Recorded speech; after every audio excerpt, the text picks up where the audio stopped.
আবারও আপনাদের মাঝে ফিরে এলাম নীল শাড়ির সেই মেয়েটি গল্পের দ্বিতীয় পর্ব নিয়ে। ফোনটা কেটে যাওয়ার পরেও অনেকক্ষণ স্থির হয়ে বসে রইল আরিয়ান। তার মনে হচ্ছিল কেউ যেন হঠাৎ করেই তার বুকের ভেতর থেকে সব আনন্দ কেড়ে নিয়েছে। মেহেরিনের বিয়ে ঠিক হয়ে গেছে, কথাটা সে কিছুতেই মানতে পারছে না।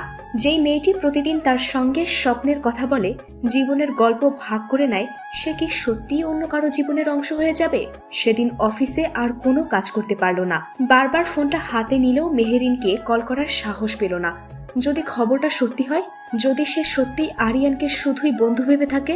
অস্থির মন নিয়ে সন্ধ্যায় সে আবার সেই কফি শপে চলে গেল।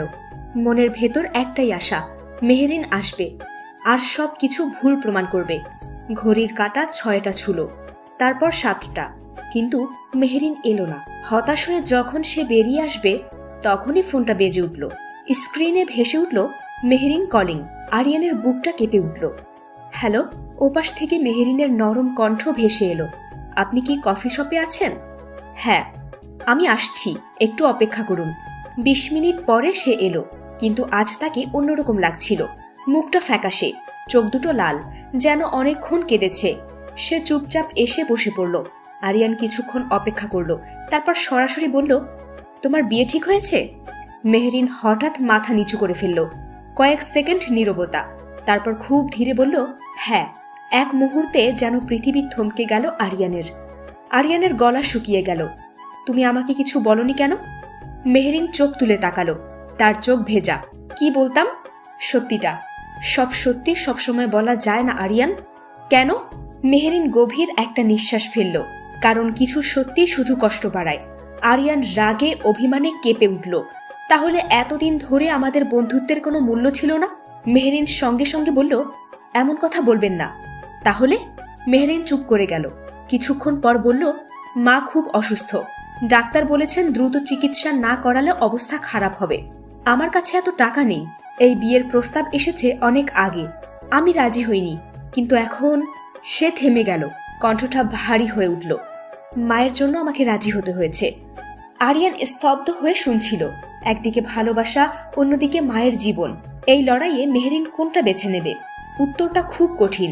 হঠাৎ আরিয়ান বলল, তুমি কি ছেলেটাকে ভালোবাসো? মেহেরিন সঙ্গে সঙ্গে মাথা নাড়ল। না। তাহলে বিয়ে করবে কিভাবে? মেহেরিন মৃদু হাসল। সেই হাসির ভেতরে হাজারটা কষ্ট লুকিয়েছিল। সব বিয়ে ভালোবাসার জন্য হয় না আরিয়ান। কিছু বিয়ে হয় দায়িত্বের জন্য, পরিবারের জন্য, প্রিয় মানুষের জীবন বাঁচানোর জন্য।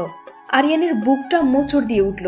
সে প্রথমবারের মতো বুঝতে পারল একজন মানুষের ভালোবাসার চেয়েও বড় হতে পারে তার দায়িত্ববোধ। সেদিন বাসায় ফিরে সারা রাত ঘুমাতে পারল না সে। মেহেরিনের কথাগুলো বারবার মাথায় ঘুরছিল। সব বিয়ে ভালোবাসার হয় না।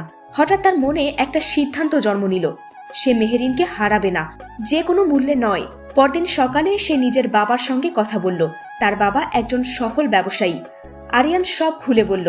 বাবা মনোযোগ দিয়ে শুনলেন, তারপর শান্ত গলায় বললেন, তুমি কি মেয়েটাকে ভালোবাসো? আরিয়ান কিছুক্ষণ চুপ থেকে বলল, হয়তো ভালোবাসি। বাবা হেসে বললেন, হয়তো নয়, নিশ্চিত হও, কারণ ভালোবাসা জীবনের সবচেয়ে বড় সিদ্ধান্ত।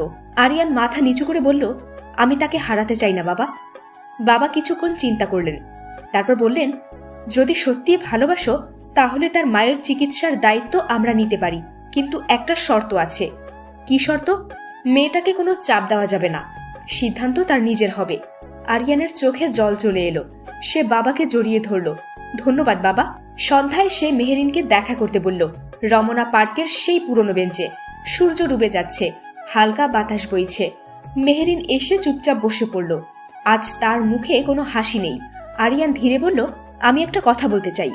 বলুন। তোমার মায়ের চিকিৎসার সমস্ত খরচ আমি বহন করব। মেহেরিন অবাক হয়ে তাকালো। কি? হ্যাঁ। না, এটা সম্ভব নয়। কেন? আমি কারো দয়া নিতে চাই না। আরিয়ান মৃদু হেসে বলল, এটা দয়া নয়, এটা একজন বন্ধুর সাহায্য। মেহেরিন মাথা নাড়ল। না আরিয়ান, আমি পারবো না। কিন্তু কেন? মেহেরিন কিছুক্ষণ চুপ করে রইল, তারপর খুব ধীরে বলল, কারণ আমি তোমার প্রতি দুর্বল হয়ে পড়ছি। আরিয়ানের বুকটা কেঁপে উঠল। কি বললে? মেহেরিন চোখ নামিয়ে ফেলল। হ্যাঁ, আমি নিজেকে অনেক বোঝানোর চেষ্টা করেছি, কিন্তু পারিনি। তোমার সঙ্গে কথা বলতে ভালো লাগে, তোমার অপেক্ষায় থাকি, তোমার হাসি দেখলে মন ভালো হয়ে যায়, কিন্তু। সে থেমে গেল। কিন্তু আমি জানি আমার জীবনে ভালোবাসার জন্য কোনো জায়গা নেই। আরিয়ান প্রথমবারের মতো বুঝতে পারল মেহেরিনও তাকে ভালোবাসে, কিন্তু দায়িত্বের কাছে নিজের অনুভূতিগুলোকে হার মানিয়ে দিয়েছে। হঠাৎ আরিয়ান তার দিকে তাকিয়ে বলল, যদি আমি তোমাকে বিয়ে করতে চাই? মেহেরিন যেন বজ্রাহত হলো। কি? হ্যাঁ, আমি যদি তোমার সব দায়িত্ব নিজের কাঁধে নিতে চাই? মেহেরিনের চোখ ভিজে উঠল। এভাবে বলবেন না প্লিজ। কেন? কারণ স্বপ্ন দেখালে ভীষণ কষ্ট হয়। এটা স্বপ্ন নয়, এটা সত্যি। আমি তোমাকে ভালোবাসি মেহেরিন। কথাটা বলেই আরিয়ান থেমে গেল। জীবনে প্রথমবার সে কাউকে নিজের ভালোবাসার কথা জানালো। মেহেরিনের চোখ বেয়ে নীরবে জল গড়িয়ে পড়ল, কিন্তু ঠিক তখনই তার ফোন বেজে উঠল। ওপাশ থেকে তার মামার আতঙ্কিত কণ্ঠ, মেহেরিন, তাড়াতাড়ি হাসপাতালে আসো, তোমার মায়ের অবস্থা হঠাৎ খারাপ হয়ে গেছে। মেহেরিনের মুখ সাদা হয়ে গেল। ফোনটা হাত থেকে প্রায় পড়েই যাচ্ছিল। আরিয়ান দ্রুত উঠে দাঁড়ালো। চলো। দুজনে ছুটে গেল হাসপাতালে, কিন্তু সেখানে গিয়ে তারা এমন একটা খবর শুনল যা তাদের জীবন পুরোপুরি বদলে দেবে। রাত তখন প্রায় 9:30।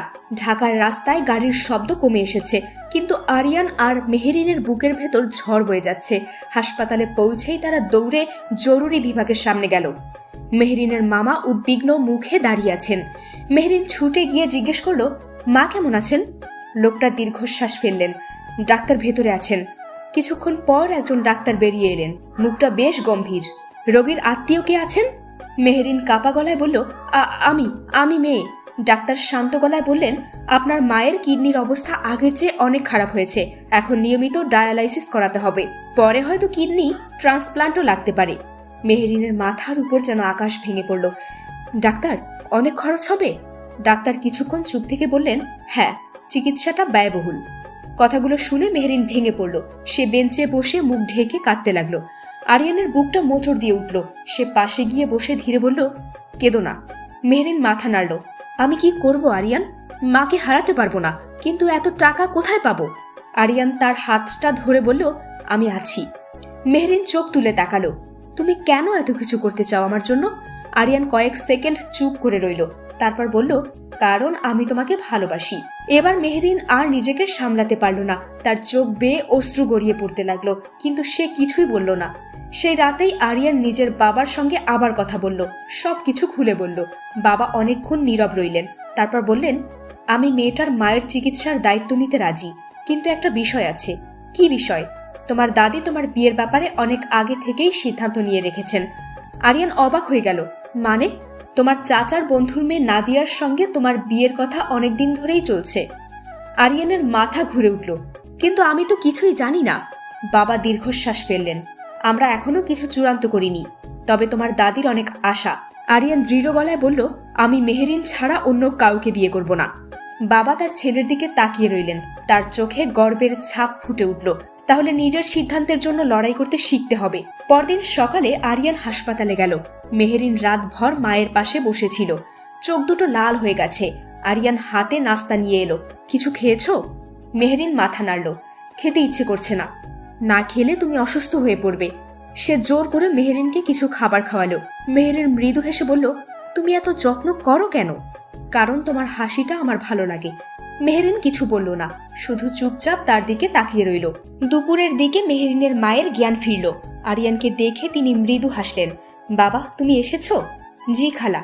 মহিলা ধীরে ধীরে বললেন, মেহেরিন খুব একা, ওর জীবনে কোনো সুখ নেই। যদি পারো ওর পাশে থেকো। মেহেরিন সঙ্গে সঙ্গে বলল, মা, এসব কি বলছো? মা হাসলেন। মায়েরা সব বুঝতে পারে মা। আমি জানি তোমরা একে অপরকে ভালোবাসো। মেহেরিন লজ্জায় মাথা নিচু করে ফেলল। আরিয়ানের বুকটা আনন্দে ভরে উঠল। প্রথমবারের মতো কেউ তাদের সম্পর্ককে স্বীকৃতি দিল। সন্ধ্যায় হাসপাতালের ছাদে দাঁড়িয়েছিল দুজন। আকাশে অসংখ্য তারা। মেহেরিন বলল, যদি সবকিছু এত সহজ হতো। কেন? তাহলে হয়তো আমিও তোমার হাত ধরে ভবিষ্যতের স্বপ্ন দেখতে পারতাম। আরিয়ান তার দিকে তাকালো। তুমি কি সত্যি আমাকে ভালোবাসো? মেহেরিন কিছুক্ষণ চুপ থেকে বলল, ভালোবাসি। শব্দটা খুব আস্তে বের হলো, কিন্তু সেটাই যেন পৃথিবীর সবচেয়ে সুন্দর স্বীকারোক্তি। আরিয়ানের চোখ ভিজে উঠল।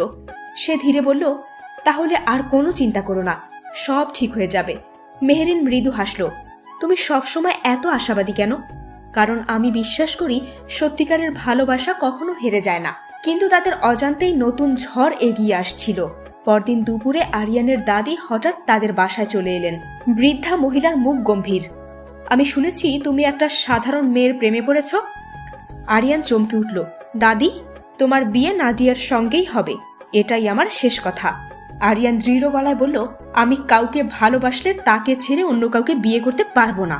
দাদির চোখ রাগে লাল হয়ে গেল। তাহলে এই বাড়ির কোনো সম্পত্তি তুমি পাবে না। আরিয়ান শান্ত গলায় বলল, ভালোবাসার মূল্য সম্পত্তির চেয়ে অনেক বেশি দাদি।